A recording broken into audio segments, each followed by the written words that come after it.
நல்ல உற்சாகமா இருக்கிறீங்களா? ஆமேன். எத்தனை பேருடைய இருதயம் அதிசயப்பட்டு பூரித்து போயிருக்கிறது? ஆமேன். நம்முடைய இருதயத்தை அதிசயப்பட்டு பூரிக்க வைக்கிறதுல நம்முடைய தேவனுக்கு நிகரானவர் யாரும் இல்லை. ஆமேன். நம்ம தொடர்ந்து ஒரு சில வாரங்களாக உன் இருதயம் அதிசயப்பட்டு பூரிக்கும் அப்படிங்கிற தலைப்பில் நம்ம ஒரு சில காரியங்களை நம்ம பார்த்து அதை நம்ம தியானித்து கொண்டு வருகிறோம். அது நம்முடைய வாழ்க்கையில் நமக்கு பிரயோஜனம் உள்ளதாக, உண்மையாகவே நம்முடைய இருதயத்தை அதிசயப்பட்டு பூரிக்க வைக்கக்கூடியதாக அது இருக்கிறது. ஆமேன். அப்போ அந்த அதிசயப்பட்டு பூரிக்கக்கூடிய ஒரு வாழ்க்கை ஒரு மனுஷனுடைய வாழ்க்கையில் எப்போ வரும்னு சொன்னால், அவனுடைய இருதயம் சோர்ந்து போயிருக்கும் போது, அவனுடைய இருதயம் பலவீனப்பட்டு இருக்கும்பொழுது, அவனுடைய இருதயம் அழுது கொண்டு இருக்கும் பொழுது, எதிர்பாராத நேரத்தில் அந்த மனுஷனுடைய வாழ்க்கையில் வரக்கூடிய ஒரு எதிர்பாராத ஒரு பதில் அந்த மனுஷனுடைய வாழ்க்கையில் அதிசயமாய் வந்து அவனுடைய இருதயத்தை அது பூரிக்க அது செய்கிறது. தேவன் நம்முடைய வாழ்க்கையில் அற்புதங்களை அதிசயங்களை செய்து நம்முடைய இருதயத்தை பூரிக்க செய்வதற்கான முக்கியமான பிரதானமான நோக்கம் என்னன்னு சொன்னால், அந்த அதிசயத்திற்கு பின்னால், அந்த அற்புதத்திற்கு பின்னால் அவருடைய நாமம் மகிமையடைய வேண்டும். அல்லேலூயா. கஷ்டப்பட்டு எழுதினது யாருங்க? சகோதரி தான். கஷ்டப்பட்டு அதற்காக படித்தது யாருங்க? அவங்க தான். கஷ்டப்பட்டு பகலோடும் இரவும் முழிச்சு நிருந்து பயந்து நடுக்கத்தோடு எழுதினது அவங்க தான். ஆனால் மகிமை அடைகிறது யாருடைய பேருங்க? தேவனுடைய பெயர். காரணம், படித்தவங்களுக்கு தெரியும் நம்ம படித்ததை எதுனா பாஸ் பண்ண மாட்டோம். ஆமேன். ஆனால் தேவன் அவர்களுடைய ஓட்டத்தை பிரயாசத்தை பார்த்து பாஸ் பண்ண வைக்கிறார். அப்போ எதிர்பாராமல் அவங்க பாஸ் ஆகிறது, எதிர்பாராமல் ஒரு வெற்றி கிடைக்கிறது, எதிர்பாராமல் ஒரு நன்மை கிடைக்கிறது. பாருங்க, அதுதான் நம்முடைய இருதயத்தை அதிசயப்பட்டு பூரிக்க வைக்க போகிறது. நாளைக்கு திடீர்னு நம்முடைய அரசாங்கத்திலேருந்து ஒரு பதில் வருது, உங்கள் எல்லாருடைய அக்கௌண்ட்லையும் நான் ஒரு 1000 euro போடுறேன் அப்படின்னு சொன்ன உடனே நம்மளுடைய இருதயம் அதிசயப்பட்டு பூரிக்கும். கரங்களை தட்டுங்க நல்லா. ஆமாம், நிறைய வார்த்தை இங்கே வந்து சொல்கிறோம், அது நடக்கிறது போல நாளைக்கு அப்படி ஒரு அமௌண்ட் வந்து உண்டா நமக்கு சந்தோஷம் தானே. ஆமேன். கர்த்தருக்கு மகிமை உண்டாகட்டும். ஆமேன். ஆனால் உலகம் இந்த ஆசீர்வாதத்துக்கு பதிலாக அநேக வழிகளில் அவர்கள் ஆசீர்வாதங்களை தேடி ஓடிக்கொண்டு இருக்கிறாங்க. நிச்சயமாக அவர்களுக்கு ஆசீர்வாதம் கிடைக்கிறது. ஆனால் அந்த ஆசீர்வாதத்தோடு கூட அவர்களுக்கு ஒரு சில வருத்தங்களும் வந்து விடுகிறது. அந்த ஆசீர்வாதத்தை அவர்கள் அனுபவிக்க முடியாதபடிக்கு போய்விடுகிறது. நிறைய ஒருத்தங்களுக்கு பணம் வந்த பிறகு தான் கூடவே வியாதி வந்துடும் இல்லை. அப்போ அந்த பணத்தினுடைய மேன்மையை அனுபவிக்க முடியாமல் வியாதிக்கு பணத்தை செலவு செய்யக்கூடிய ஒரு சூழ்நிலைக்கு வந்து விடுறாங்க. ஆனால் வேதம் சொல்லுகிறது, கர்த்தரை தேடுகிறவர்களுக்கோ ஒரு நன்மையும். ஆமேன். கர்த்தருக்கு தேடுகிறவர்களுக்கு ஒரு ஆசீர்வாதமும் குறைவுபடாது அப்படின்னு சொன்னா, அந்த ஆசீர்வாதத்தோடு அவர் நமக்கும் உங்களுக்கும் எந்த விதமான வேதனையும் கூட்டி கூட கொடுக்கிறது கிடையாது. அப்போ இயேசு கிறிஸ்துவினால வரக்கூடிய ஒரு ஆசீர்வாதம் தான் நம்முடைய வாழ்க்கையில் நிச்சயமாகவும் அது நிரந்தரமாகவும் இருந்து நம்முடைய இருதயம் பலவீனப்படாமல் நம்மை பூரித்து போகக்கூடியதாக அது செய்கிறது. இப்போ நீங்கள் நினைச்சு பாருங்க, உங்களுடைய வாழ்க்கையில் எத்தனை முறை நீங்கள் களைப்பாக இருந்திருக்கிறீங்க, எத்தனை முறை சோர்வாக இருந்திருக்கிறீங்க, எத்தனை முறை ஏமாற்றத்தில் இருந்திருக்கிறீங்க, எத்தனை முறை நீங்கள் தனிமையெல்லாம் அழுது விட்டு நீங்கள் உங்களுக்கு கண்களை துடைத்து கொண்டு வந்து இருக்கிறீங்க.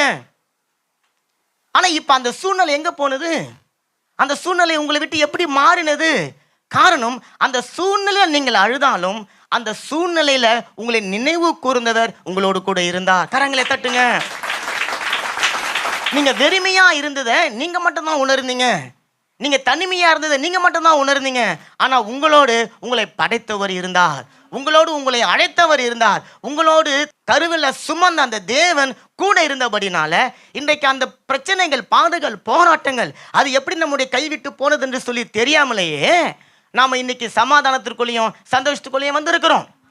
ஆனாலும் இன்னைக்கும் நமக்கு ஒரு சில பாடுகள், ஒரு சில வேதனைகள், ஒரு சில பலவீனங்கள் இருக்கத்தான் செய்கிறது. நம்ம கண்ணீர் விட்டு கதறி கொண்டிருந்த அந்த நேரத்தில் நம்ம எல்லாரையும் தவறாக நினச்சிருந்தோம். ஏன் தேவனை கூட நம்ம தவறாக நினச்சோம். நம்ம கண்ணீர் விட்டு கொண்டு இருக்கிறோம். கர்த்தரனுடைய கண்ணீரை பார்க்கல, தொடைக்கல, என் சத்தத்தை கேட்கல, எனக்கு உதவி செய்யல. டாக்டர்கிட்ட போனேன், அவர் ஒரு நெகட்டிவான ஒரு பதில் கொடுத்துட்டாரு. என்னோட சரீர ஆரோக்கியத்திற்கு பயத்தை உண்டாக்கக்கூடிய ஒரு பதிலை கொடுத்துட்டாரு. ஐயோ, இந்த கடவுள் இருக்கிறாரா அப்படின்னு சொல்லி கேட்டுக்கொண்டிருந்தோம். நம்பின உறவுகள் நம்மை விட்டு விலகி போனாங்க. ஆமேன். ஐயோ, நான் இவர்களை மலை போல நம்பினேனே, இவங்க என்னை விட்டுட்டு போயிட்டாங்களே, என் கூட யாரும் இருக்கிறான் என்று சொல்லி நீங்களும் நானும் ஏங்கி தவித்து கொண்டு இருந்தீங்களா? ஆண்டவர் சொல்றாரு, நீ தனியா இல்லை, நான் உன் கூட இருந்தேன். நான் உன் கூட இருந்த அந்த பிரச்சனத்தை நீ உணராம உன்னுடைய பிரச்சனையை நீ உணர்ந்தபடினால நான் உன் கூட இருந்ததை நீ மறந்து போயிட்ட. மகனே, மகளே, நான் உன்னை விட்டு விலகுவதும் இல்லை, உன்னை கைவிடுவதும் இல்லை. அப்ப அநேக நேரத்துல நம்முடைய இருதயம் பூரிப்பா இருந்ததை பார்க்கலாம் களைப்பா இருந்தது தான் அதிகம். சோர்வாக இருந்தது தான் அதிகம். ஒவ்வொருடைய வாழ்க்கையிலும் ஒவ்வொரு பிரச்சனை. இங்கே இருக்கிற எல்லாருக்குமே ஒரே மாதிரி பிரச்சனை வராது. பிரச்சனை ஒன்று தான், ஆனால் அதனுடைய வீரியமும் அதனுடைய வல்லமையும் ஒவ்வொருவருக்குனுடைய கெப்பாசிட்டிக்கு ஏற்றார் போல, ஒவ்வொருத்தருடைய தாங்குகிற பலனுக்கு ஏற்றார் போல நம்மளுடைய பிரச்சனைகளுக்கான வீரியம் நம்ம மேற்கொள்ளத்தான் அது வருகிறது பாருங்க.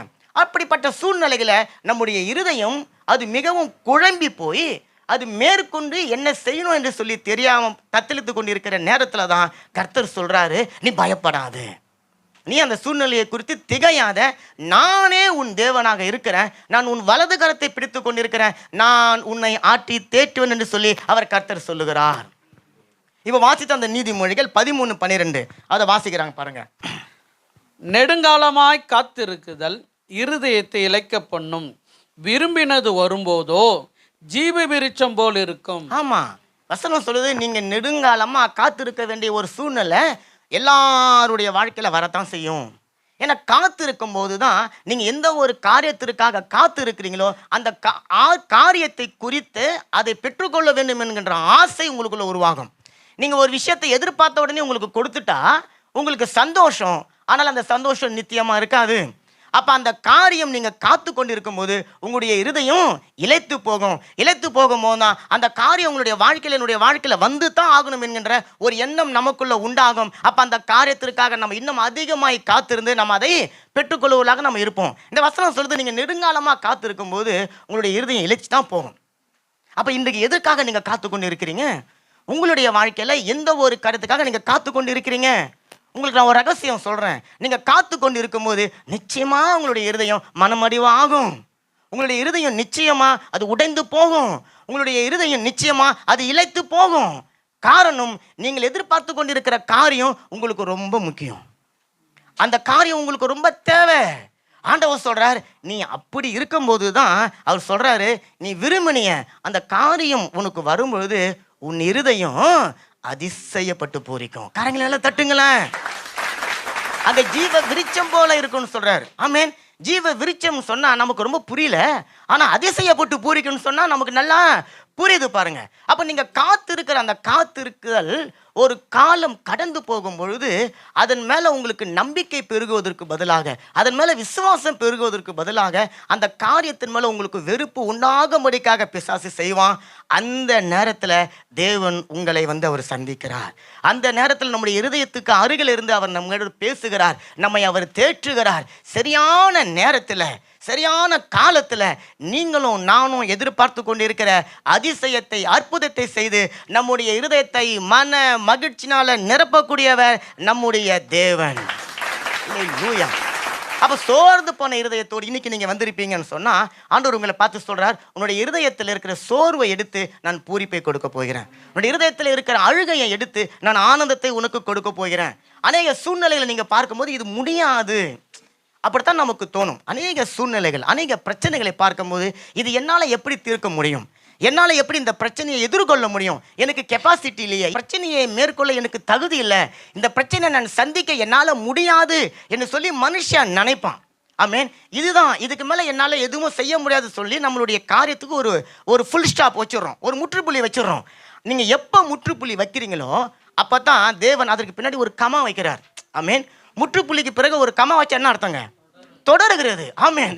அவர் சொல்றாரு, நீ முடிச்சு வச்சுட்ட, இப்போ நான் அதை எடுத்து தொடர போறேன். ஆமேன். எந்த அற்புதம், எந்த அதிசயம், எந்த நன்மை, எந்த தேவை அது முடிஞ்சதுன்னு சொல்லி நீ நினைக்கலாம். ஆனா நான் பக்கத்தில் ஒரு கமா வச்சு நான் அதை தொடர போறேன். அது உனக்கு புதிதாக இருக்க போகிறது, அது உனக்கு ஆசீர்வாதமாக இருக்க போகிறது. அது வந்தாதான் உன்னுடைய வாழ்க்கை அதிசயப்பட்டு பூரிக்க போகிறது. நல்ல கரங்களை தட்டுங்களேன். இப்போ நீங்க நல்ல கரங்களை உயர்த்தி தேவனை நோக்கி பார்த்து சொல்லுங்களேன், ஆண்டவரே என்னுடைய இருதயம் அதிசயப்பட்டு பூரிக்கிறது ராஜா. சொல்லுங்க, என்னுடைய அதிசயப்பட்டு பூரிக்க போகிற இருதயத்தை நீ எனக்குள்ள வச்சிருக்கிறீங்க. என்னுடைய புலம்பலை ஆனந்த களிப்பாக மாற்றினீங்க, என் வெறுமையை அதிசயமாக மாற்றுவீங்க. நான் முடிந்தது என்று சொல்லுகிற காரியத்தை எடுத்து துவங்கி நடப்பித்து கொடுத்து உங்களுடைய நாமத்தை மகிமைப்படுத்த செய்ய போகிறீங்க. என்னுடைய வாழ்க்கையில் நான் சந்திக்கிற தோல்வி கூட இயேசு கிறிஸ்துவின் நாமத்தினால ஜெயமாய் மாறுகிறது ராஜா. நான் வெட்கப்பட்டு போவதில்லை ராஜா. நான் வெட்கப்பட்ட இடத்துல என்னுடைய தலையை உயர்த்த போகிறவர் நீர் என்று சொல்லி நான் விசுவாசித்து அறிக்கை செய்கிறேன். இயேசுவின் நாமத்தில் ஜெபிக்கிறோம் நல்ல பிதாவே. உங்களுடைய வெட்கத்தை தேவன் எடுத்து போட்டு உங்களை இரட்டிப்பான சந்தோஷத்தினால் அவர் நிரப்பியிருக்கிறார். அப்ப இன்றைக்கு நீங்க வெட்கப்பட்டு இருக்கிற ஒரு காரியம் அப்படியே மனசுல நினைச்சு கொள்ளுங்க. நீங்க தோற்று போயிருக்கிற ஒரு காரியம், நீங்க கிடைக்காமல் ஏங்கி கொண்டு இருக்கிற காரியம், நீங்க இந்த காரியத்தை நினைச்சு ஒவ்வொரு நாளும் அழுது கொண்டு இருக்கிற அந்த காரியம் உங்களுடைய கண்களுக்கு முன்பாக வெறுமையா இருக்குதா? உங்களுடைய கண்களுக்கு முன்பாக அது நடக்கவே முடியாத ஒரு சாத்தியமா இருக்குதா? உங்களால் அதை இனி பெற்றுக்கொள்ளவே முடியாது என்கின்ற நிர்பந்தத்துக்குள்ள நீங்க தங்கி இருக்கிறீங்களா? நல்லா தெரிஞ்சுக்கொள்ளுங்க, இதுதான் உங்களுக்கு கிடைக்கப்பட்ட ஒரு கோல்டன் சான்ஸ். இந்த சூழ்நிலையில நீங்க வரணும் என்பதற்காகத்தான் தேவன் காத்து கொண்டு இருக்கிறார். இப்போ அவர் தம்முடைய கிருபையை அனுப்ப போகிறார். அந்த சூழ்நிலை உங்களை சந்திக்க போகிறார். அந்த சூழ்நிலை உங்க கூட அவர் இருக்க போகிறார். இது வரையில யார் உங்க கூட இருந்தா வெற்றி கிடைக்கும் என்று சொன்னீங்களோ அவர் உங்க கூட இருந்து உங்களுடைய வாழ்க்கையை வெற்றியாக அவர் முடித்து கொடுக்கத்தான் போகிறார். அதை பெற்றுக்கொண்டு நீங்க சந்தோஷமாய் வாழத்தான் போகிறீங்க. இந்த 2025ல இத்தனை மாதங்களாக நீங்க அழுது கொண்டிருந்த ஒரு காரியத்தை என் தேவன் இனி வரப்போகிற நாட்களில் செய்து உங்களுடைய இருதயத்தை அதிசயப்பட்டு பூரித்து போக மடிக்க செய்கிறார். அப்ப இருதயம் அதிசயப்பட்டு பூரிக்கணும் அப்படின்னு சொன்னா தேவனுடைய சமூகத்துல காத்து கொண்டு இருக்கிறவங்க. ஆமென். யாருங்க அவங்களாம்? நாம தான். ஆமா, நாம தான் இங்க தேவனுடைய சமூகத்துல காத்து கொண்டு இருக்கிறோம். அப்ப ஆண்டவர் சொல்றார், உங்களுடைய இருதயத்தை நான் நிச்சயமாய் அதிசயப்பட்டு பூரிக்க செய்ய போகிற காரணம் நீ என்னுடைய சமூகத்துல இருக்கிறீங்க. அதைத்தான் சங்கீதக்காரன் தாவீது சொல்றான். சங்கீதம் 16 அதனுடைய 11வது வசனத்தை எடுத்து வாசிங்க. ஜீவமார்க்கத்தை எனக்கு தெரியப்படுத்துவீர், உம்முடைய சமூகத்தில் பரிபூர்ண ஆனந்தமும் உம்முடைய வலது பாரிசத்தில் நித்திய பேரின்பம் உண்டு. ஆமா, உம்முடைய சமூகத்துல தான் நமக்கு பூரண ஆனந்தம் சொல்லி போட்டுல்ல, பரிபூரணமான ஆனந்தம் நமக்கு உண்டாகிறது. அந்த பரிபூரண ஆனந்தம் உங்களுடைய இருதயம் அதிசயப்பட்டு பூரிக்கிறதுனால உண்டாகக்கூடிய ஒரு ஆனந்தம். அப்ப சங்கீதக்காரனுக்கு நல்லா தெரிஞ்சிருக்கிறது, என்னுடைய குடும்பத்துல, என்னுடைய வாழ்க்கையில, என்னுடைய ஆத்மாவில் சந்தோஷமும் சமாதானமும் உண்டாகி என்னுடைய இருதயம் அதிசயப்பட்டு பூரிக்கணும்னு சொன்னா நான் தேவனுடைய சமூகத்தில் இருக்கிறவனா இருக்கணும், நான் தேவனுடைய பிரசனத்துக்குள்ள வாழ்கிறவனா இருக்கணும், நான் தேவனுடைய ஆலயத்தில் தங்கியிருக்கிறவனா நான் இருக்கணும். அப்பொழுதுதான் என்னை எதிர்த்து தாக்க வருகிற எல்லா சத்துருடைய தாக்குதல்களையும் இருந்து அவருடைய வலது கரம் என்னை மீட்டு தன்னுடைய மகிமையை, தன்னுடைய மாட்சிமை என்னுடைய வாழ்க்கையில அது உருவாக்கும் என்று சொல்லி தாவீது அறிஞ்சிருக்கிறான். அப்ப இன்றைக்கு சகோதரனே, தேவன் நமக்கு காட்டுகிற ஜீவ மார்க்கம் தான் நம்முடைய வாழ்க்கையினுடைய உண்மையான ஒரு பாதை. ஆமேன். நானே வழி அப்படின்னு சொன்னார் இல்லைங்களா? இது வரைக்கும் உலகத்துல பிறந்த எந்த ஒரு மனுஷனும் சரி, எந்த கடவுள் என்று சொல்லக்கூடிய யாராக இருந்தாலும் சொல்லாத ஒரு வார்த்தை நானே வழி. ஆமேன். அப்ப அந்த வழியை உங்களுக்கும் எனக்கும் அவர் வைத்திருக்கிறாருன்னு சொன்னா அந்த வழியை குறித்து அறிந்து கொள்கிற இடம் தான் அவருடைய சமூகம். ஆமேன். அப்ப உலகம் ஒரு வழியை உருவாக்கி அந்த வழியாய் சில காரியங்களை தேடி பெற்றுக்கொள்ள ஓடுகிறது. ஒரு சில காரியங்களை பெற்றுக்கொண்டாலும் அது நிரந்தரமானது கிடையாது. ஆனால் நித்திய வழியாக இருக்கக்கூடிய இயேசு கிறிஸ்துவின் மூலமாக நீங்களும் நானும் பெற்றுக்கொள்ளக்கூடிய ஒரு ஆசீர்வாதம் நம்முடைய வாழ்க்கையில என்றென்றைக்கும் நம்முடைய இருதயத்தை அதிசயப்பட்டு பூரிக்க செய்கிறதாக அது இருக்கிறது. அங்கதான் நமக்கு உண்மையான சந்தோஷம், உண்மையான சமாதானம், உண்மையான ஒரு மன மகிழ்ச்சி நம்முடைய வாழ்க்கையில உண்டாகிறது. உங்களுடைய கண்ணீர்கள் துடைக்கக்கூடிய ஒரு இடம், உடைய கவலைகள் இறக்கி வைக்கக்கூடிய இடம். ஆண்டவர் சொல்றார், சுமை சுமந்து நீ சோர்ந்து போய் தவித்து கொண்டு இருக்கிறியா? நான் உனக்கு ஒரு குட் நியூஸ் சொல்லுறேன். என்ன சொன்னா, நான் உனக்கு இளைப்பாறுதல் தருகிறேன். ஹல்லேலூயா. அப்ப தேவன் தருகிற இளைப்பாறுதல் அது வேதனையை கூட்டாத ஒரு இளைப்பாறுதல். நல்ல காரியங்களை தட்டுங்களாம். அப்ப வேதத்துல ஒரு சில சூழ்நிலைகளில அநேகர் வெறுமையா இருந்தாங்க. அவங்களுடைய வெறுமைகளில் தேவன் எப்படி அவர்களுக்கு பரிபூரணத்தை கொடுத்து அவர்களை ஆசீர்வதித்தார் அப்படின்னு சொல்லி நேரத்தை கருதி ஒரு சில காரியங்களை நம்ம இன்னைக்கு பார்க்க போறோம். யாத்திராகமம் எடுத்துக்கொள்ளுங்க. யாத்திராகமம் 17வது அதிகாரம், அதுல 1வது வசனத்திலிருந்து நீங்க 6 வரைக்கும் உள்ள வசனங்களை நீங்கள் வாசித்து பார்த்தீங்கன்னா அதுல இஸ்ரவேல் ஜனங்கள் வனாந்தரத்துல பயணம் பண்ணி கொண்டு இருக்கிறாங்க. அப்ப குறிப்பிட்ட அந்த ரெவிதீம் அப்படிங்கிற ஒரு இடத்துக்கு வராங்க. அவங்க பல ஆண்டுகளாக அப்படியே அந்த வனாந்தரத்தின் வழியாக நடந்து கொண்டு வரும்போது இந்த குறிப்பிட்ட ரெவிதீமில் வந்த உடனே அவங்களுக்கு அவங்களுடைய ஜீவ ஆதாரத்துக்கு தேவையான ஒரு முக்கியமான காரியம் அவர்களுக்கு அங்கே கிடைக்கல. அந்த இடம் முழுவதும் வெறுமையாக இருக்கிறது. அவர்களுக்கு அந்த இல்லாமல் போனால் அவருடைய ஜீவன் அவர்களுக்கு நிச்சயமில்லாமல் ஒரு சூழ்நிலை இருக்கிறது. இப்போ அங்க அவர்கள் எதிர்பார்த்து கொண்டிருந்த தண்ணீர் அவர்களுக்கு கிடைக்காதபடினால அவருடைய வாழ்க்கையில தாகம் ஏற்படுகிறது. இன்றைக்கும் மனுஷனுடைய வாழ்க்கையில அடக்க முடியாத ஒரு காரியம் தெரியுங்களா? தாகம். வெறும் தண்ணீருக்காக மட்டும் மனுஷன் தாகத்தோடு அலையிலைங்க. இன்னைக்கு அநேக காரியங்களுக்காக ஒவ்வொரு மனுஷனும் தாகத்தோடு அலைந்து கொண்டு இருக்கிறாங்க. உங்களுடைய இருதயத்துல நீங்க கையை வச்சு சொல்லுங்க, எந்த தாகத்துக்காக நீங்க அலைஞ்சு கொண்டு இருக்கிறீங்க? பண தேவைக்காக, ஒரு வேலைக்காக, ஒரு வீட்டுக்காக, ஒரு பேப்பருக்காக, சரீர ஆரோக்கியத்திற்காக, திருமணத்திற்காக, பிள்ளைக்காக, ஏன் என்னென்னோ காரியங்கள் இருக்கு இல்லைங்களா? அந்த காரியம் உங்களுக்கு கிடைக்கலன்னு சொன்னா நீங்க தூங்க முடியாது. அந்த காரியம் உங்களுக்கு கிடைக்கலன்னு சொன்னா உங்களால அடுத்த காரியத்தை யோசிக்க முடியாது. அப்படின்னு சொன்னா என்ன அர்த்தம்? அது உங்களுடைய இருதயத்தை அழுத்தக்கூடிய ஒரு தாகமாக இருக்கிறது. அப்ப அந்த தாகம் உங்களை விட்டு நீங்கணும்னு சொன்னா அந்த தாகம் நீக்கக்கூடிய அந்த காரியம் உங்களுடைய என்னுடைய வாழ்க்கையில கிடைக்கணும். அப்படித்தானுங்களே? அப்போ ஒரு வேலை ஒருத்தனுக்கு தாகமா வேலை தேடி கொண்டு இருக்கிறான், அவனுக்கு நீங்க எவ்வளோ பணத்தை கொடுத்தாலும் அவன் பெற்றுக்கொள்ள மாட்டான். அவனுக்கு அந்த தாகம் தீர்க்கக்கூடிய ஒரு காரியம் ஒரு வேலை. அதே மாதிரி தான் உங்களுடைய என்னுடைய வாழ்க்கையில் இருக்கிற எல்லா காரியமும் அந்த தாகம் தீர்ந்தால் ஒழிய அதனால உங்களுக்கு திருப்தி இளைப்பாறுதல் உண்டாகாது. அப்ப இஸ்ரவேல் ஜனங்கள் நடந்து வந்து கொண்டு இருக்கிறாங்க. இப்ப அவர்களுக்கு தாகம் எடுக்கிறது, அவர்களுக்கு தண்ணீர் தேவைப்படுகிறது. இப்ப அப்படி தண்ணீர் தேவைப்படும் பொழுது அவங்க செஞ்ச முதல் காரியம் என்ன தெரியுங்களா? அதைத்தான் இன்னைக்கு நீங்களும் நானும் எப்போதும் செய்து கொண்டு இருக்கிறோம். என்ன செய்யறாங்க? முறுமுறுக்கிறாங்க. அவங்க என்ன பண்றாங்களா? முறுமுறுக்கிறாங்க. மிர்மியூரே ஃப்ரான்ஸ்ல மிர்மியூரே, முறுமுறுக்கிறது. பாருங்க, இஸ்ரவேல் ஜனங்கள் யாருங்க? வேதம் சொல்லுகிறது, பகலில மேகஸ்தம்பம், இரவில அக்கினி ஸ்தம்பம். உலகத்துல எந்த ஒரு மனுஷனுடைய மாம்ச கண்களும் காணாத அற்புதங்களையும் அதிசயங்களையும் பார்த்து பத்தாத்துக்கு வந்து கடல் ரெண்டா பிரிந்து வந்து கர்த்தர் நல்லவர், அவருடைய கிருபை என்றென்றைக்கெல்லாம் உள்ளது என்று சொல்லி ஆராதிச்சு துதிச்சு பாட்டு பாடி நல்ல மகிமையின் பிரசன்னத்துல நிறைஞ்சி வந்தவங்க கண்களுக்கு முன்பாக ஒரு குறைவை பார்த்த மாத்திரத்துல அவங்களுடைய வாயிலிருந்து முறுமுறுப்பு வந்துடுது, குறை சொல்லுகிற காரியம் வந்துடுது. ஆமென். அப்ப இன்றைக்கு சகோதரனே சகோதரியே, தேவன் உங்களையும் என்னையும் ஆசீர்வதிக்க உங்களை விட என்னை விட அவர் ஆவலா இருக்கிறார், அவர் ஆர்வமா இருக்கிறார். ஆனா அவர் ஆசீர்வதிக்காம அவருக்கும் உங்களுக்கும் இல்லை தடையா நிக்கிறது என்ன தெரியுங்களா? நம்முடைய முறுமுறுப்பு. பாருங்க, நம்ம ஈஸியா முறுமுறுத்துறோம், ஈஸியா நம்ம வந்து தேவனை பார்த்து குறை சொல்லிடுறோம். உலகத்திலே நாம மட்டும்தான் ஆதாம் ஏவாளை போல முதல் மனுஷனா படைக்கப்பட்டது போலவும், நமக்கு மட்டும்தான் பிரச்சனை தேடி லெட்டர் போட்டு வந்து சேர்ந்த மாதிரியும், நாம அந்த பிரச்சனையை தூக்கி தலைமையில வச்சுக்கின்னு நம்ம முதல்ல குறை சொல்றது யார் தெரியுங்களா? தேவனை சொல்றோம். இஸ்ரவேல் ஜனங்கள் அப்படித்தான் செஞ்சாங்க, குறை சொல்றாங்க, முறுமுறுக்கிறாங்க. மாத்திரமல்ல, அவங்க தேவன் செய்து கொண்டு வந்த அற்புதங்களை அதிசயங்களை எல்லாம் அவங்க மறந்துட்டு 3வது வசனம் சொல்றாங்க, வாசிங்க பாருங்க.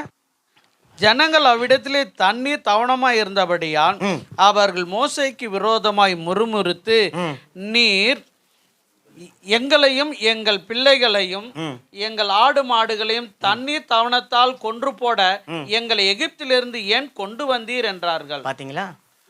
எது மேல ரொம்ப அக்கறையாகிறாங்க பாருங்க. அவங்களுக்கு எது மேல ரொம்ப அக்கறை? ஆடு மாடு மேல ரொம்ப அக்கறை வந்துருச்சு. இப்போ அவங்க சொல்றாங்க, மோசேவை குறித்து சொல்றாங்க, மோசே நாங்கள் எகிப்திலிருந்து நீங்கள் எதுக்கு தம்ம எங்களை கொண்டு வந்த? இந்த வனாந்தரத்தில் எங்களையும் எங்களுடைய பிள்ளைகளையும் நாங்கள் கொண்டு வந்த எங்களுடைய சொத்துக்களையும் நீ அழித்து போடத்தான் எங்களை கொண்டு வந்த அப்படின்னு சொல்லி அங்கே முறுமுறுக்கிறாங்க. அவங்களுடைய வாழ்க்கையில் விடுதலை கிடைச்சிதுங்க. அவருடைய வாழ்க்கையில் அவர்கள் ஒரு பெரிய ஆசீர்வாதமான தேசத்தை நோக்கி ஓடிக்கொண்டு இருக்கிறாங்க. அவருடைய வாழ்க்கையில் தேவன் இயற்கைக்கு அப்பாற்பட்ட விதத்தில் அநேக காரியங்களை செய்து கொண்டு வருகிறாங்க. இதையெல்லாம் அந்த மனுஷன் ஜஸ்ட் லைக் தட் அப்படின்னு சொல்லிட்டு மறந்துட்டு மோசேயை பார்த்து சொல்கிறாங்க, நீ எங்களை சாகடிக்கவா கொண்டு வந்த, எங்களை அழித்து போனவா கொண்டு வந்த, எங்களை இப்படி நிர்கதியாக விட்டு விட்டு ஓடுவா நீ வந்திருக்கிற அப்படின்னு சொல்கிறாங்க. எத்தனை பேர் உங்கள் கணவனை பார்த்து அப்படி சொல்லியிருக்கிறீங்க? எத்தனை பேர் உங்கள் மனைவியை பார்த்து சொல்லியிருக்கிறீங்க? எத்தனை பிள்ளைகள் பெற்றோரை பார்த்து சொல்லியிருக்கிறாங்க? எத்தனை பெற்றோர்கள் பிள்ளைகளை பார்த்து சொல்லியிருக்கிறாங்க? அறியாமையில சொன்னா அது கர்த்தர் மன்னிக்கிறார். ஆமென். அப்ப பாருங்க, சில நேரங்கள்ல நம்முடைய வாய் தாங்க நமக்கு சத்துரு, நம்ம பேசுற பேச்சு தாங்க நமக்கு எதிரி. தேவன் உங்களை ஆசீர்வதிக்க தன்னுடைய கரத்தை உயர்த்தும் போது என்னுடைய வாய் ஸ்டாப் அப்படின்னு சொல்லிடுது. அப்போ தேவன் என்ன பண்ணுறாரு? இங்கே பார்க்குறாரு, இங்கே ஒரு அம்மா அழுதுன்னு புலம்பின்னு கஷ்டப்பட்டு கண்ணீர் வடிச்சிருக்குது, அவருடைய கடைக்கண் பார்வை இப்படி திரும்பிடுது. அப்போ சகோதரனே சகோதரி, உங்களுக்கும் எனக்கும் இருதயத்தை அதிசயப்பட்டு பூரிக்கத்தான் தேவன் ஒவ்வொரு நாளும் ஆச்சரியங்களையும் அதிசயங்களையும் அற்புதங்களையும் வைத்து கொண்டு இருக்கிறார். ஆனால் அதை பெற்றுக்கொள்ள முடியாமல் தடை பண்ணுவது நம்ம வாய் தான், நம்ம நாக்கு தான், நம்ம வாயினால் அறிக்கை செய்கிற பேச்சுக்கள் தான். அப்போ ஆண்டவர் பார்க்குறாரு, ஓ நீ இப்படி பேசிக்கொண்டு இருக்கிற, உனக்கு என்னுடைய ஆசீர்வாதத்தை நான் கொடுத்தேன்னு சொன்னால் அந்த தூஷித்த அதே வாயினால் நீ ஆசீர்வாதத்தை மேன்மைப்படுத்த முடியாது என்று சொல்லி அவர் என்ன பண்ணுறாருங்க? கொஞ்சம் தாமதம் பண்ணுறாரு. தடுத்துற மாட்டார், கொடுக்காம இருந்துட மாட்டார். ஏன்னா நான் அடித்தா கூட என் புள்ள தான், ஆமென். அப்ப நிச்சயமா கொடுப்பார். ஆனா பெற்றுக்கொள்ளக்கூடிய ஆசீர்வாதத்திற்கும் அந்த அற்புதத்திற்கும் நான் பாத்திரனா இருக்கணும், நான் தகுதி உள்ளவனா இருக்கணும், நான் அதற்காக ஏங்கி கொண்டு இருக்கிறவனாக இருக்கணும். ஈஸியா சொல்லிட்டாங்க. என் பிள்ளைகளை சாகடிக்க கொண்டு வந்துட்டான், எங்களை சாகடிக்க கொண்டு வந்துட்டான், நாங்க கஷ்டப்பட்டு வளர்த்தைகளுடைய மிருகங்களை மோசே என்ன பண்ணுவார்? அத்தனை லட்சம் ஜனங்கள், ஒத்த ஆள் என்ன பண்ணுவான்? 38 லட்சம் ஜனங்களும் பேசின அந்த வார்த்தை தாங்காம நேரா ஓடி போய் தேவனுடைய சமூகத்துல அவன் விழுந்துட்டான். நல்லா தெரிஞ்சுக்கோங்களேன், உங்களுடைய வாழ்க்கையில ஒரு வெறுமை வரும்பொழுது அதனுடைய தங்கச்சி கூடவே சேர்ந்து வந்துடும். அதுதான் உங்களுடைய வாயில குறை. எந்த ஒரு வாய் பாருங்களேன் குறைவின் மத்தியில தேவனுடைய நாமத்தை மகிமைப்படுத்துகிறதோ அவங்களுடைய வாழ்க்கையில தேவன் சிங்காசனத்தை போட்டு நிரந்தரமாக வந்து அமர்ந்திருப்பார். கரங்கள் நல்லா தட்டுங்களேன். ஆண்டவர் நம்முடைய புலம்பலை புது பாடலாய் மாத்துகிறார், அழுகையை ஆனந்தமாய் மாத்துகிறார், கண்ணீரை களிப்பாய் மாத்துகிறார். அது எப்பன்னு சொன்னா நீங்க அழுதுனே இருக்கும்போது தான். அழுதுனே இருக்கும்போது, நான் குறை சொல்லும்போது, நான் குற்றப்படுத்தும் பொழுது தேவன் அது மனமடிவாகக்கூடிய ஒரு காரியமாக அது இருக்கிறது பாருங்க. அப்ப இன்றைக்கு நம்முடைய வாழ்க்கையில ஒரு குடும்ப தேவை அது சந்திக்காம போயிட்டான், ஒரு மாசம் சம்பளம் கொஞ்சம் லேட்டா வந்துட்டான், ஒரு பிரச்சனை வந்துட்டா, ஒரு வேதனை வந்துட்டா, சரி ஏதோ ஒரு டாக்டர் அவன் படிச்சதை வச்சு ஏதோ ஒன்று பார்த்து நம்முடைய சரீரத்தில் ஏதோ ஒரு தீங்கு இருக்கிறதா சொல்லிட்டா, நம்முடைய மனம் அந்த வெறுமையை நினைச்சு அழுகலாம், அந்த வெறுமைக்காக ஜெபிக்கலாம். ஆனால் அந்த வெறுமைக்காக எப்போ நம்ம கர்த்தரை குறை சொல்லுகிறோமோ அப்போ அந்த வெறுமையை நீக்கக்கூடிய நன்மையை உங்களுடைய வாழ்க்கையில் என்னுடைய வாழ்க்கையில் தேவன் தாமதப்படுத்துகிறவராக அவர் இருக்கிறார். அப்போ ஒரு சூழ்நிலையின் மத்தியில் அந்த சூழ்நிலையை தேவன் உங்களுக்கு கொடுக்காட்டினாலும் அந்த சூழ்நிலையின் மத்தியில் நீங்களும் நானும் எப்படி இருக்கிறோம், எப்படி நடக்கிறோம் என்பதை தேவன் பார்க்கிறவராக இருக்கிறார். அவர் ஏதோ கண்ணு காதுலாம் இல்லாத ஒருத்தர் கிடையாது, அவர் உயிரோடு இருக்கிற தேவன். நீங்க அந்தரங்கத்தில் புலம்பினாலும் அதை அவர் வெளியரங்கமாய் கேட்கக்கூடிய ஒரு தேவனாக அவர் இருக்கிறார். அவருடைய கண்களுக்கு மறைவாக ஒன்றுமே இல்லை, அவருக்கு மறைவா எதுவுமே இல்லை. அப்போ உங்களுடைய புலம்பலை, உங்களுடைய குறைவுகளை, உங்களுடைய முறுமுறுப்புகளை, உங்களுடைய கண்ணீரை, உங்களுடைய கவலைகளை பார்த்து அவர் உங்களுக்கு உதவி செய்ய வந்தாலும் என்னுடைய வாய் அதற்கு தடையா இருக்கிறபடினால அந்த ஆசீர்வாதத்தை நான் பெற்றுக்கொள்ள முடியாமல் போகிறது. இஸ்ரவேல் ஜனங்கள் என்ன செய்யறாங்கன்னு பாருங்களேன். யாத்திராகமம் 16வது அதிகாரம், ஒரு அதிகாரம் முன்னாடி போங்க, 16ஆம் அதிகாரம் 3வது வசனம். அவங்களுடைய வாயிலிருந்து வந்த ஒரு ஆசீர்வாதமான வார்த்தைகளை நல்லா கேட்டுட்டு பார்ப்போம். வாசிங்க. நாங்கள் இறைச்சி பாத்திரங்கள் அண்டையிலே உட்கார்ந்து அப்பத்தை திருப்தியாக சாப்பிட்ட எகிப்து தேசத்திலே கர்த்தரின் கையால் செத்து போனோமானால் தாவலை இந்த கூட்டம் முழுவதையும் பட்டினியால் கொல்லும்படி நீங்கள் எங்களை புறப்பட பண்ணி இந்த வனாந்தரத்திலே அழைத்து வந்தீர்களே என்று அவர்களிடத்தில் சொன்னார். பாருங்க, அவங்க எதை குறித்து மேன்மை பாராட்டினாங்க, எந்த ஆசீர்வாதமான வார்த்தையை அவங்க சொன்னாங்க பாருங்க. முதல்ல மாட்டுக்கறி, கோழிக்கறி கறிக்காக, ரெண்டாவது அப்பத்துக்காக, சாதாரண அப்பத்துக்காகவும் இறைச்சிக்காகவும் வனாந்தரத்தில் மோசே கிட்ட சொல்றாங்க, இது ரெண்டையும் கொடுக்காம என்னை இங்க சாவடிக்கிறதுக்கு பதிலா நீ எகிப்திலேயே என்னை சாவடிச்சிருக்கலாமே அப்படின்னு அவங்க சொல்றாங்க. இப்ப எகிப்துல மீட்டு கொண்டு வருவதற்கு முன்பாக இந்த ஜனங்க என்ன பண்ணிருந்தாங்க? அடிமையா இருந்தாங்க. வேற என்ன பண்ணிருந்தாங்க? தேவனை நோக்கி முறையிட்டு கொண்டிருந்தாங்க. ஐயோ ஆண்டவரே எங்களை வந்து காப்பாத்துங்க, தேவனே எங்களை வந்து காப்பாத்துங்க, எங்களுக்கு ஒரு ரட்சகரை அனுப்புங்க, எங்களுக்கு ஒரு தேவனை அனுப்புங்கன்னு சொல்லி பகலா முறையிட்டு கொண்டு இருக்கிறாங்க. ஏன்னா அங்க அவங்களுக்கு வேதனை.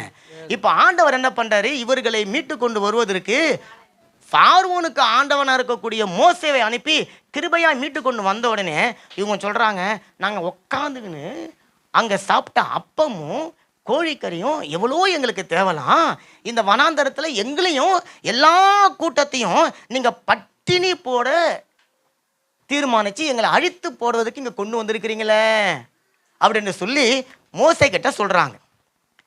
நாங்க எங்க இருந்திருக்கலாம்? எகிப்திலேயே இருந்திருக்கலாம். இன்னைக்கு நம்மளுடைய எகிப்து எதுங்க? பாவத்தில் இருந்தோம். தேவன் நம்மை கிருபையாய் கொண்டு வந்துட்ட பிறகு ஒரு சிலர் பார்க்குறாங்க, ஐயோ அங்கே பாருங்க சூப்பராக இருக்குது, அந்த மாதிரி என்னால் வாழ முடியலையே, அந்த மாதிரி என்னால் ஜாலியாக இருக்க முடியலையே, அந்த மாதிரி என்னால் இருக்க முடியலையே, எப்போ பார்த்தாலும் ஜெபம் ஜெபம் ஜெபம், எப்போ பார்த்தாலும் சபை சபை சபை, எப்போ பார்த்தாலும் துதி துதி துதி, எப்போ பார்த்தாலும் ஜெபிக்கணும் ஜெபிக்கணும் ஜெபிக்கணும் ஜெபிக்கணும், என்ன அங்கே இருந்தால் நான் ஜாலியாக இருந்திருப்பேனே அப்படின்னு நம்ம நினைக்கிறோம்ல. அதை தான் இஸ்ரவேல் ஜனங்க சொல்கிறாங்க. என்ன சொல்கிறாங்கன்னா, நாங்கள் எகிப்தில் இருந்தாலே நல்லதாக இருக்கும். அப்போ என்ன சொல்கிறாங்க, நாங்கள் அடிமையாகவே இருந்துட்டா எங்கள் வாழ்க்கை நல்லா இருந்திருக்கும். அட பாவீங்களா, நீங்கள் தானே எல்லாம் அழுது கத்தி கதறி அழுது எங்கோ வனாந்தரத்தில் மோசே தலையை குனிஞ்சு நடந்துருந்தார். அவரை போய் இட்டு கொண்டு வந்து எல்லா காரியத்தையும் தேவன் செஞ்சு லீபராக கொண்டு வந்து வனாந்தரத்தில் உங்களை பாலும் தேனும் ஓடுகிற தேசத்துக்கு கொண்டு போக அவர் சித்தமாக இருக்கிறாரு. இவங்க சொல்கிறாங்க, நாங்கள் எகிப்திலே இருந்தால் தாவிலைன்னா தேவையில்ல, சாதாரண வார்த்தை தேவை. அப்போ இன்னைக்கு உங்களுடைய மனம் என்னுடைய மனம் அப்படி நினைக்கும்னு சொன்னால், இஸ்ரவேல் ஜனங்களை பார்த்து தேவன் மனம் நொந்து போனார் இல்லைங்களா? அப்படித்தான் உங்களையும் என்னையும் பார்த்து அவர் இன்னைக்கு நொந்து போகக்கூடியவராக அவர் இருக்கிறார். பசியினுடைய கொடுமை கொஞ்சம் அகோரமாக தான் இருக்கும், அதில் தவறு இல்லை. ஏன்னா அவங்க அடிமைத்தனத்தில் இருக்கும்போது அவங்களுக்கு கிடைச்சது அந்த 3 வேளை சாப்பாடு தான் இல்லை. அப்போ அதுக்கும் இங்கே வில்லங்க வந்துருத்தேன்னு சொல்லி அவங்க கலங்கினாங்க, கவலைப்பட்டாங்க தான். ஆனால் அற்புதங்களை செய்கிற தேவன் கூட இருந்தார், அதிசயங்களை செய்த தேவன் கூட இருந்தார். இல்லாததிலிருந்து ஒன்றை இருக்கிறவர்களாக உருவாக்கக்கூடிய தேவன் என் கூட இருக்கிறாரு. வனாந்தரத்தில் கொள்ளுமாய் சர்ப்பங்களுக்கு கடிக்காமல் என்னை துஷ்ட மிருகங்களுக்கெல்லாம் என்னை காப்பாற்றின தேவன் இருக்கிறார். வெட்டாந்தரில் நடக்கிறதை போல நான் கடலில் நடந்து வரும்படிக்கு கிருபை பாராட்டின தேவன் இப்பொழுதும் என்னுடைய தேவைகளை சந்திக்க அவர் வல்லவராகவும் நல்லவராகவும் இருக்கிறார் என்று சொல்லி அறியாமல் போனபடினால தேவனுடைய இருதயம் அவர்களை குறித்து மனமடிவாகிறது. சகோதரனே சகோதரியே, இன்னைக்கு உங்களையும் என்னையும் தேவன் பார்க்கும்போது மனமடி வாங்கிட்டாருன்னு சொன்னா, நாமளை போல இந்த உலகத்துல வேற யாருமே இல்லை. உங்களையும் என்னையும் பார்க்கும்போது தேவனுடைய இருதயம் பூரிச்சு போகணுங்க. பல வருஷமா பார்க்காத மகளை பார்த்த தாயை போல தேவன் ஓடி வந்து பாய்ந்து நம்மளை அணைத்து கொள்ளக்கூடியவர்களாக நம்முடைய வாழ்க்கை இருக்குன்னு சொன்னா, நம்மளை போல ஆசீர்வதிக்கப்பட்ட ஜனம் இந்த உலகத்துல வேற யாருமே இருக்க மாட்டாங்க. அப்போ ஒரு வெறுமை உங்க வாழ்க்கையில வருது, ஒரு குறைவு உங்க வாழ்க்கையில வருது, ஒரு பிரச்சனை உங்க வாழ்க்கையில வருது, ஒரு தோல்வி உங்க வாழ்க்கையில வருதுன்னு சொன்னா, நீங்க சரியான பாதையில நடக்கிறீங்கன்னு சொல்லி அர்த்தம். காரணம், உங்க அப்பாவுக்கு இது நடந்தது, ஆகவே உங்களுக்கு நடக்கும்.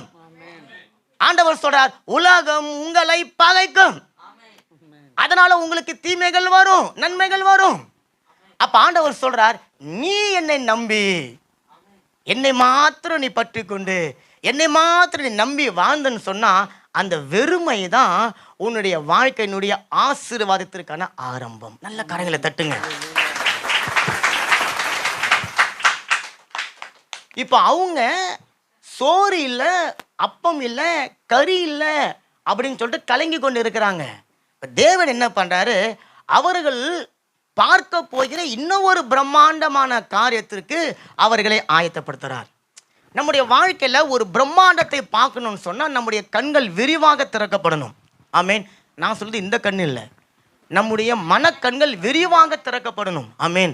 அப்ப அந்த விரிவான கண்கள் திறக்கப்படும் போதுதான் தேவனுடைய அந்த பிரம்மாண்டம் உங்களுடைய கண்களில் பிரம்மாண்டமாக தெரியும்.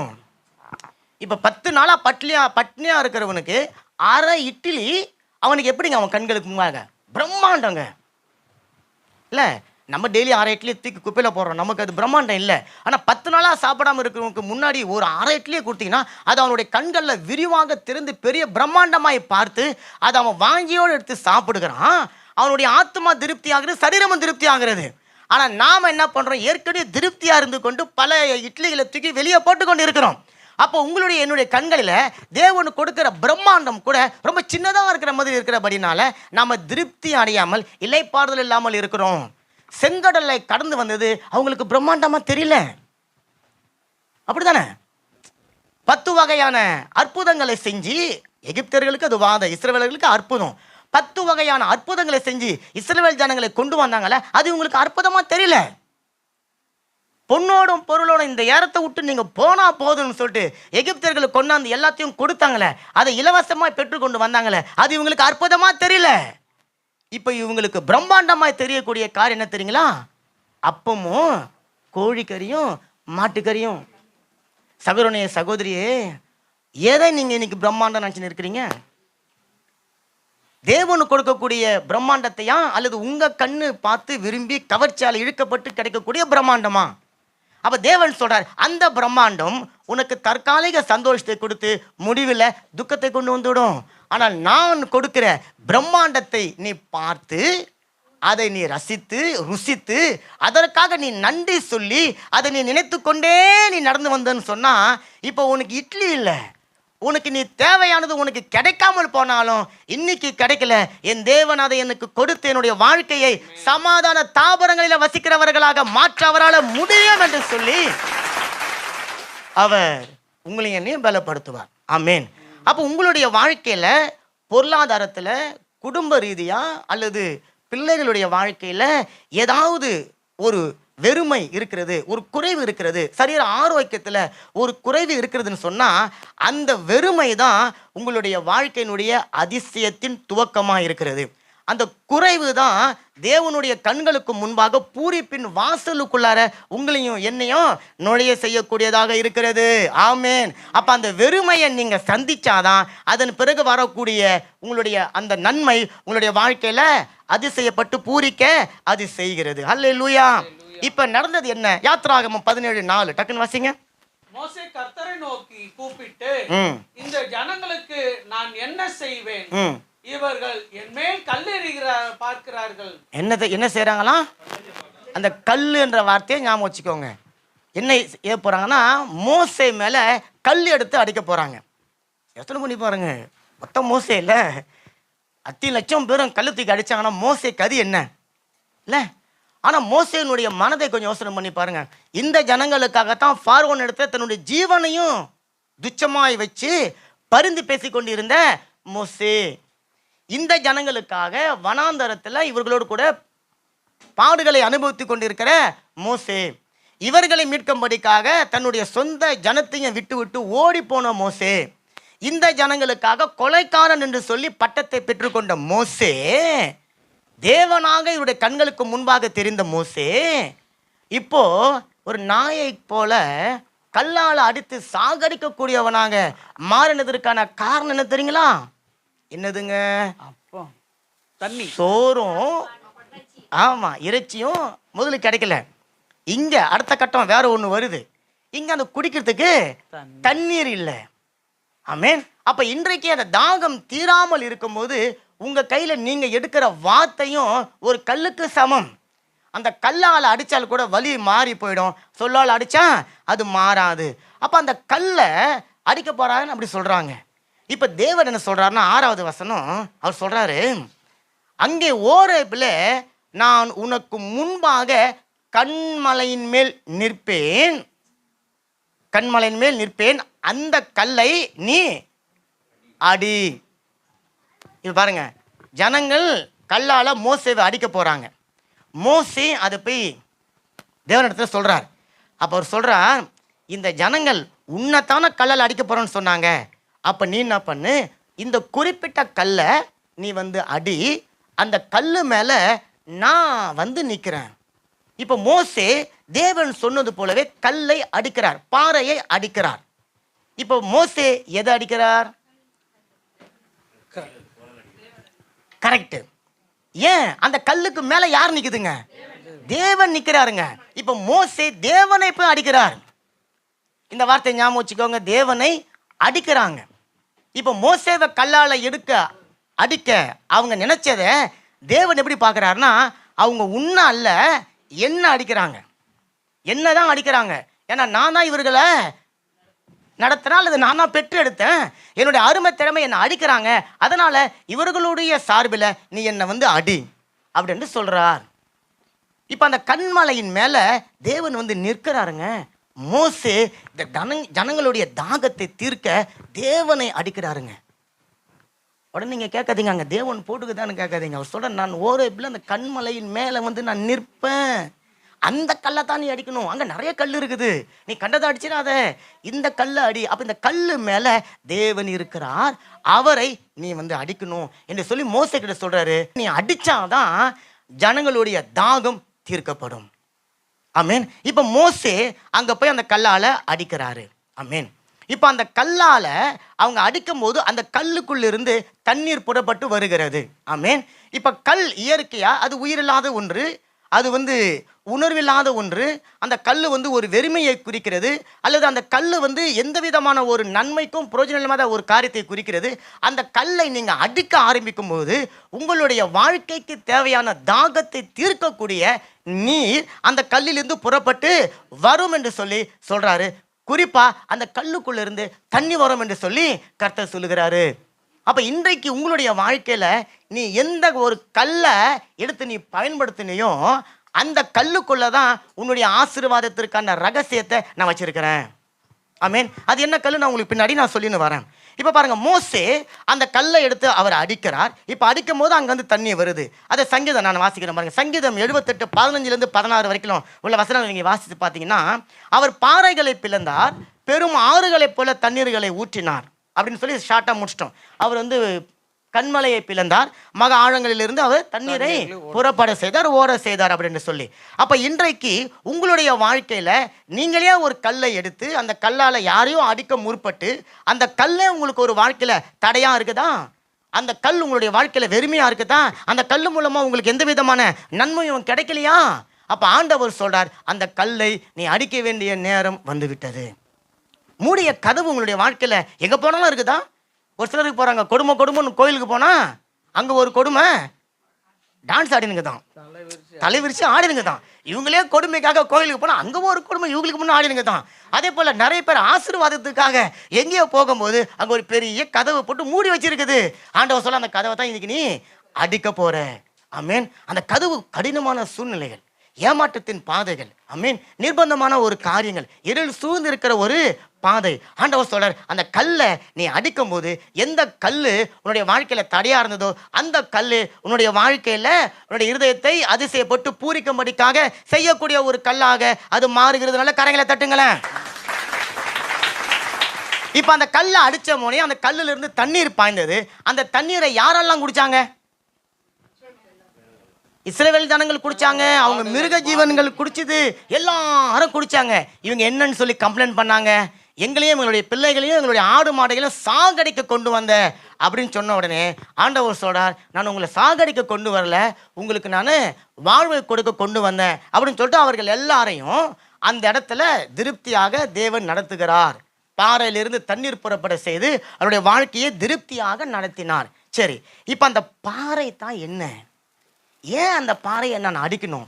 அந்த பாறை அடிச்சாதான் என்னுடைய தாகம் தீருமா அப்படின்னு கேட்டா, ஆமா. 1 கொரிந்தியர் 10வது அதிகாரம் 4வது வசனம் டக்கு நீங்க பாத்துருங்க. எல்லோரும் ஒரே ஞானபானத்தை குடித்தார்கள்.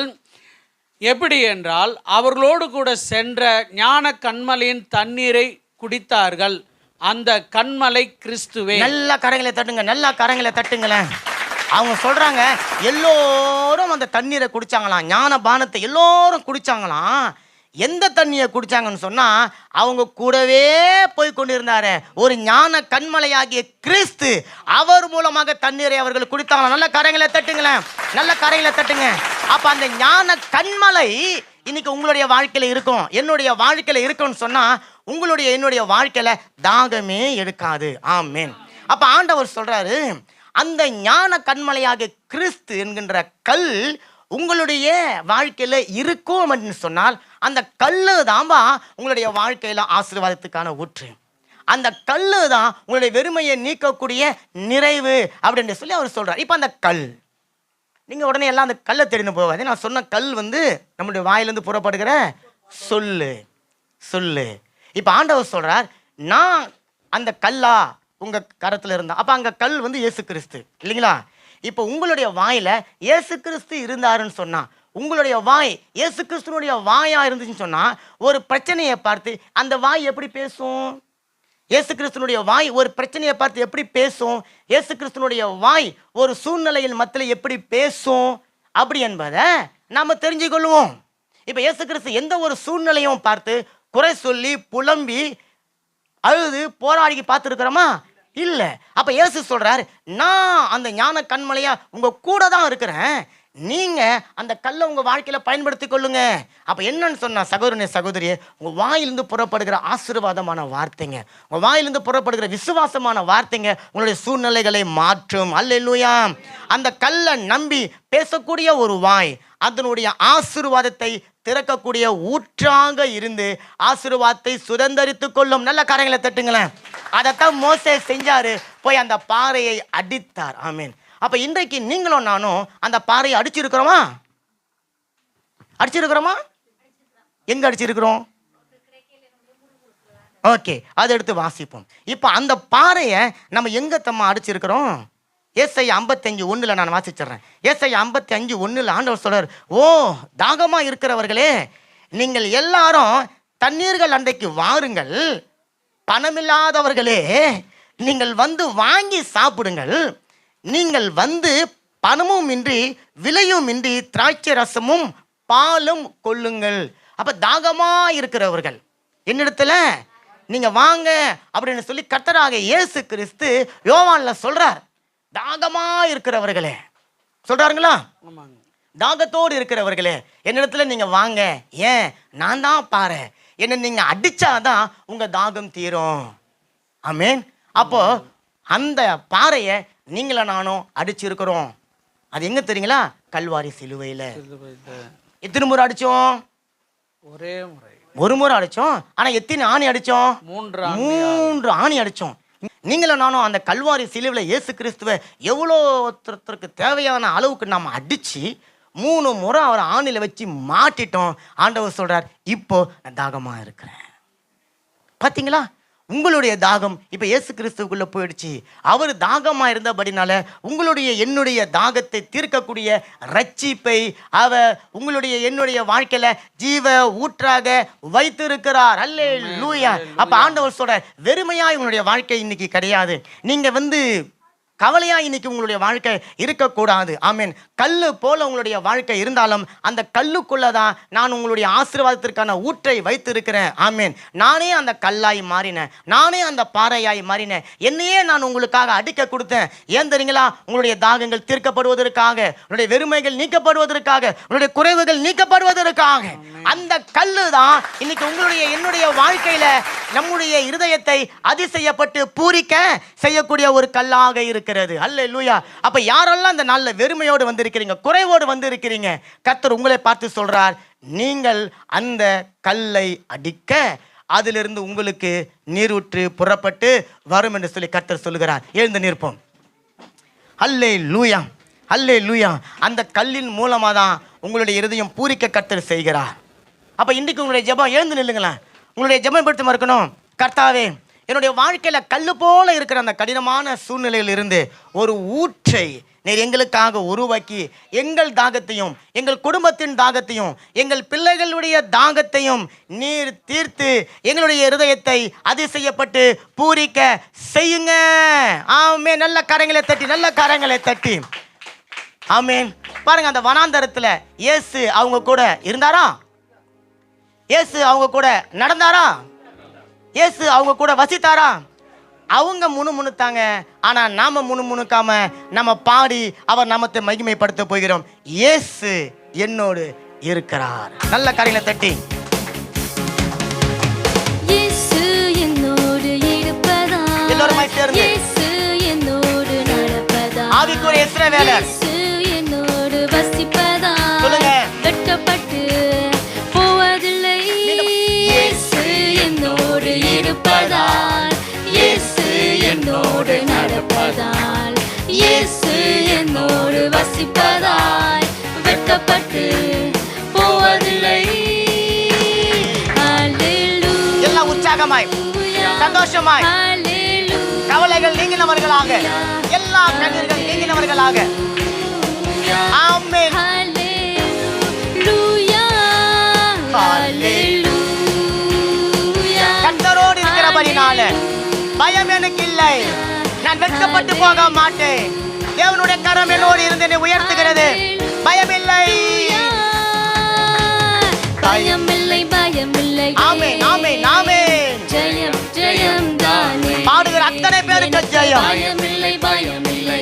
நன்றி அப்பா, நன்றி. ஜெயம், ஜெயம் தானே. ஜெபங்களுக்கு பதிலுண்டு. ஜெபத்துக்கு பதிலுண்டு. ஆமென். இயேசு நாமத்தில் ஜெயம் உண்டு. இயேசுவே. ஜெபத்துக்கு பதிலுண்டு. ஆமென். ஆமென். இயேசு நாமத்தில் ஜெயம் உண்டு.